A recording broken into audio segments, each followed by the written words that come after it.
కూటమి ప్రభుత్వం వచ్చిన తర్వాత మరి వాట్సాప్ గవర్నెన్స్ సేవలు వినియోగించే విధంగా మనమిత్ర యాప్ అనే దాన్ని ఒకదాన్ని తీసుకురావడం, అది ఈ సంవత్సరం అంటే 25 జనవరి మాసంలో తీసుకురావడము, దాన్ని మరి ప్రజలంతా కూడా ఉపయోగించుకొని వాళ్ళకు కావాల్సినటువంటి సేవలు పొందాలంటే దాంట్లో కావాల్సినటువంటి డాక్యుమెంటరీస్ అన్ని కూడా అప్లోడ్ చేసుకోవాలనేటువంటి విషయం మరి గ్రామ సచివాలయ వ్యవస్థల మీద రుద్దడం అనేది ఎంతవరకు భావ్యము అని చెప్పేసి కూడా నేను ఈ సందర్భంగా తెలియజేస్తా ఉన్నా.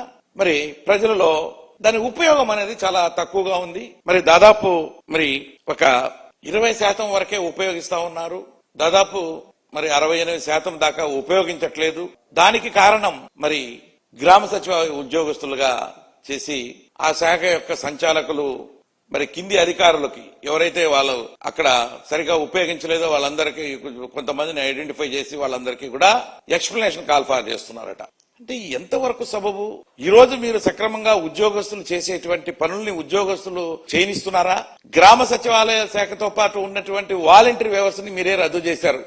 ఒక సిస్టమేటిక్ గా ఏదైనా ఒక ప్రభుత్వ సేవలు ఏ ఉన్నా కూడా అవి సక్రమంగా చేరాలంటే వాలంటీర్స్ చేరవేసేవాళ్ళు. ఆ వ్యవస్థను రద్దు చేసి దాన్నంతా కూడా ఈ రోజున గ్రామ సచివాలయ ఉద్యోగస్తుల మీద పెట్టారు. ప్రతి ఇంటిళ్ళు తిరగాల, దానికి టైం లేదు. దానికి తగ్గట్టుగా ఒక పండగ సెలవు లేదు, సాధారణ సెలవు ఏవి కూడా లేవు వాళ్ళకి. దాంతో పాటు ప్రజలు మరి యాప్ను వాడకపోతే కూడా ఉద్యోగస్తులకి మరి వాళ్ళ యొక్క బాధ్యత ఎంతవరకు ఉంటుంది? ఈ విధంగా ఈ రోజున ప్రభుత్వము ఉద్యోగస్తులను వేధిస్తా ఉంది. ఇది మంచి పద్ధతి కాదు. ప్రభుత్వం ఏదో ఆ రోజు చెప్పింది ఎన్నికల సమయంలో, మేము వస్తే ఉద్యోగస్తులంతా కూడా చాలా బాగా చూసుకుంటామని. ఇదేనా మీరు చూసేది?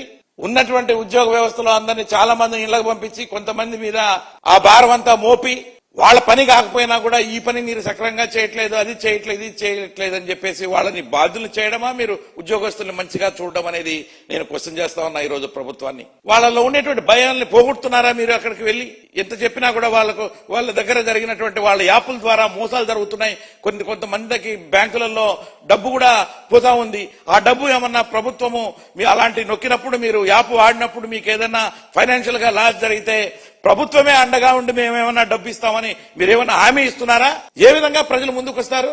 వీటన్నిటికీ బాధ్యులు ప్రభుత్వ ఉద్యోగులా అని చెప్పేసి కూడా నేను ఈ సందర్భంగా క్వశ్చన్ చేస్తా ఉన్నా. ప్రభుత్వం చేసే తప్పిదాలకు ఎంతవరకు ప్రభుత్వ ఉద్యోగులు బాధ్యత వహించాలి?